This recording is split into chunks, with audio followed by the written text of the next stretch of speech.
My dears, welcome back to Xylem Learning. Xylem ലേണിംഗിന്റെ പുതിയൊരു ക്ലാസ്സിലേക്ക് എല്ലാവർക്കും സ്നേഹസ്വാഗതം. എല്ലാ മക്കളും ഹാപ്പി ആയിട്ട് ഇരിക്കുന്നില്ലേ? എന്റെ മക്കൾ എല്ലാവരും ഹാപ്പി ആയിട്ട് ഇരിക്കണം കേട്ടോ.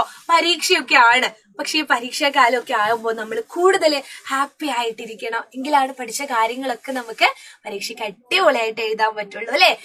നിങ്ങൾ എന്തിനാണ് പേടിക്കുന്നത്? ഞങ്ങളില്ലേ ഓരോരോ മോഡൽ ക്വസ്റ്റ്യൻ പറഞ്ഞു തരാം അല്ലെ? ചില ചോദ്യങ്ങളുമായിട്ട് വന്നിട്ട് ഇത് ഇങ്ങനെയാണേ മക്കളെ ഉത്തരം എഴുതേണ്ടത് എന്നൊക്കെ പറഞ്ഞു തരാൻ ഞങ്ങളൊക്കെ ഇല്ലേ? അപ്പൊ ഒട്ടും ടെൻഷൻ ആവേണ്ട കാര്യമൊന്നുമില്ല. നമുക്ക് പരീക്ഷ ഏതും ആയിക്കോട്ടെ സിമ്പിൾ ആയിട്ട് അടിപൊളിയായിട്ട് തകർത്തങ്ങ് ഉത്തരം എഴുതാം അല്ലെ? ഇന്ന് ടീച്ചർ വന്നിരിക്കുന്നത് ഒരു മോഡൽ ക്വസ്റ്റ്യൻ പേപ്പറുമായിട്ടാണ്. അതിനു മുൻപ് നമ്മുടെ ചാനൽ സബ്സ്ക്രൈബ് ചെയ്യാത്തവരെ ഒന്ന് സബ്സ്ക്രൈബ് ചെയ്യണം. ടീച്ചറിന്റെ ക്ലാസ് ഒക്കെ കഴിഞ്ഞിട്ട് ഇഷ്ടമായിട്ടുണ്ടെങ്കിൽ ഒന്ന് ലൈക്ക് ചെയ്യണം കേട്ടോ. പിന്നെ ഫ്രണ്ട്സിനൊക്കെ ഒന്ന് പറഞ്ഞു കൊടുക്കുക ഇങ്ങനെ ഒരു ക്ലാസ് ഒക്കെ ഉണ്ട് എന്നുള്ളത്. മാത്രല്ല ഫ്രീ വാട്സ്ആപ്പ് കമ്മ്യൂണിറ്റി ഗ്രൂപ്പ് ഉണ്ട്. അതിന്റെ ലിങ്ക് ഫസ്റ്റ് കമന്റ് ആയിട്ട് പിൻ ചെയ്ത് വെച്ചിട്ടുണ്ട്. ഡിസ്ക്രിപ്ഷൻ ബോക്സിലും ഉണ്ട്. എല്ലാവരും ഫോർ മോർ നോട്ട് അല്ലെ ഫ്രീ നോട്ട് എന്ന് പറഞ്ഞിട്ടുള്ള ആ ഒരു ഭാഗം ക്ലിക്ക് ചെയ്താൽ നിങ്ങൾ കമ്മ്യൂണിറ്റിയിൽ ജോയിൻ ആവും. പിന്നെ ലൈവ് ഒക്കെ നടക്കുന്ന സമയമൊന്നും നിങ്ങൾ എവിടെയും തേടി പോകണ്ട, കറക്റ്റ് അതിൽ മെസ്സേജ് വന്നോളൂ കേട്ടോ. അപ്പൊ ടീച്ചർ ഇന്ന് ഒരു മലയാളം ഫസ്റ്റ് ആയിക്കോട്ടെ സെക്കൻഡ് ആയിക്കോട്ടെ ഈ ഒരു ചോദ്യം ലഘു കുറിപ്പ് തയ്യാറാക്കാം എന്ന് പറയുന്ന ഒരു ചോദ്യം എപ്പോഴും കാണാറുള്ളതാണ്. ഇതൊരു മുൻവർഷ ചോദ്യമാണ്. അപ്പൊ മുൻവർഷ ചോദ്യ മാതൃകകൾ നമ്മൾ കാണാതെ പരീക്ഷയ്ക്ക് പോകരുത് കേട്ടോ. അപ്പൊ ടീച്ചറെ പറയട്ടെ, എന്താണെന്നറിയോ? ലഘു കുറിപ്പ് തയ്യാറാക്കുക. പ്രവർത്തനാണ് ലഘു കുറിപ്പ് തയ്യാറാക്കുക. ചെറിയൊരു കുറിപ്പ് നമ്മൾ തയ്യാറാക്കണം. 5 മാർക്കിന്റെ 4 മാർക്കിനോ അല്ലെ 5 മാർക്കിനോ ഉള്ള പ്രവർത്തനമായിരിക്കും. 4 മാർക്കിനാണെങ്കിൽ 1 മാർക്കിന് ഒരു ബി പാർട്ട് ചോദ്യം ഉണ്ടാവും. ഇത് എ പാർട്ട് ആണെങ്കിൽ ഇതുമായിട്ട് ബന്ധപ്പെട്ട ഒരു ചെറിയൊരു ഒറ്റ മാർക്കിന്റെ ബി പാർട്ട് ചോദ്യം ഉണ്ടാവും. അങ്ങനെ ശരിക്കും 4ഉം 1ഉം 5 അങ്ങനെയായിട്ടോ അതിന് ഫുൾ എ ഗ്രേഡ് കിട്ടുന്നത്. അപ്പൊ ചോദ്യം ഇതാണ്: വായനാ ദിനത്തോടനുബന്ധിച്ച് ധാരാളം പ്രവർത്തനങ്ങൾ നിങ്ങളുടെ വിദ്യാലയത്തിലും നടന്നിട്ടുണ്ടാവുമല്ലോ. നടന്ന പ്രവർത്തനങ്ങളെ കുറിച്ച് ഒരു കുറിപ്പ് തയ്യാറാക്കുക. നടന്ന പ്രവർത്തനങ്ങളെ കുറിച്ച് ഒരു കുറിപ്പ് തയ്യാറാക്കുക.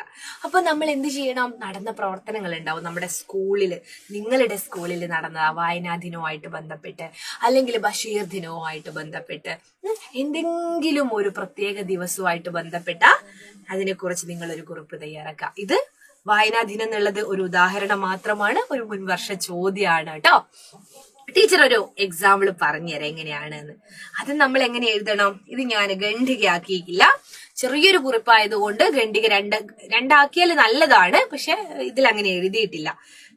വായനാ ദിനവുമായി ബന്ധപ്പെട്ട് എന്റെ സ്കൂളിൽ നടന്ന വ്യത്യസ്തമായ ഒരു പരിപാടിയായിരുന്നു എന്റെ എഴുത്തുകാരൻ എന്നത്.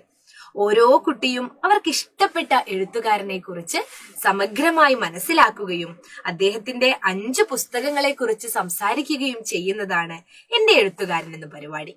എന്റെ എഴുത്തുകാരൻ വായനാ ദിനവുമായിട്ട് ബന്ധപ്പെട്ടതായതുകൊണ്ടാണ് ഈ പ്രവർത്തനം കേട്ടോ. ആ പരിപാടിയിൽ വൈക്കം മുഹമ്മദ് ബഷീറിനെയാണ് ഞാൻ എഴുത്തുകാരനായി കണ്ടിരുന്നത്. അതായത് എന്റെ എഴുത്തുകാരൻ, ഓരോ കുട്ടിയും എന്റെ എഴുത്തുകാരൻ എന്നുള്ളത് ഒരാളെ പറ്റി തയ്യാറാക്കാനാണ് പറയുന്നത്. ബഷീറിനെ കുറിച്ച് ഒരുപാട് കാര്യങ്ങൾ ഞാൻ പലരോടും ചോദിച്ചറിഞ്ഞും വായിച്ചും മനസ്സിലാക്കി. ബാല്യകാല സഖി, പാത്തുമ്മയുടെ ആട്, പ്രേമലേഖനം, വിശ്വവിഖ്യാതമായ മൂക്ക്, ഭൂമിയുടെ യഥാർത്ഥ അവകാശികൾ എന്നീ കഥകളെ കുറിച്ച് ഞാൻ സംസാരിച്ചു. വളരെ രസകരമായതും ഉപയോഗപ്രദവുമായിരുന്ന പരിപാടിയായിരുന്നു ഇത്. ഏറ്റവും മികച്ച അവതരണങ്ങൾക്കോ സമ്മാനമുണ്ടായിരുന്നു. സ്കൂൾ ജീവിതത്തിലെ എന്റെ ഏറ്റവും വിലപ്പെട്ട അനുഭവമായി ഞാൻ ഇതിനെ കാണുന്നു. ലഘു കുറിപ്പാണ്, വളരെ ലഘു അല്ലേ? വളരെ ലഘുവായിട്ടുള്ള ഒരു കുറിപ്പാണിത്. പക്ഷെ നല്ലൊരു പ്രവർത്തനാണിത്. ഇത് നിങ്ങളുടെ സ്കൂളിലും ഇതുവരെ പ്രാവർത്തികമാക്കിയിട്ടില്ലെങ്കിൽ പ്രാവർത്തികമാക്കാൻ പറ്റുന്നതാണ്. ടീച്ചേഴ്സിനോട് നിങ്ങൾക്ക് പറയാം ഇങ്ങനെ ഒരു പരിപാടി സംഘടിപ്പിച്ചാലോ എന്നൊക്കെ കേട്ടോ.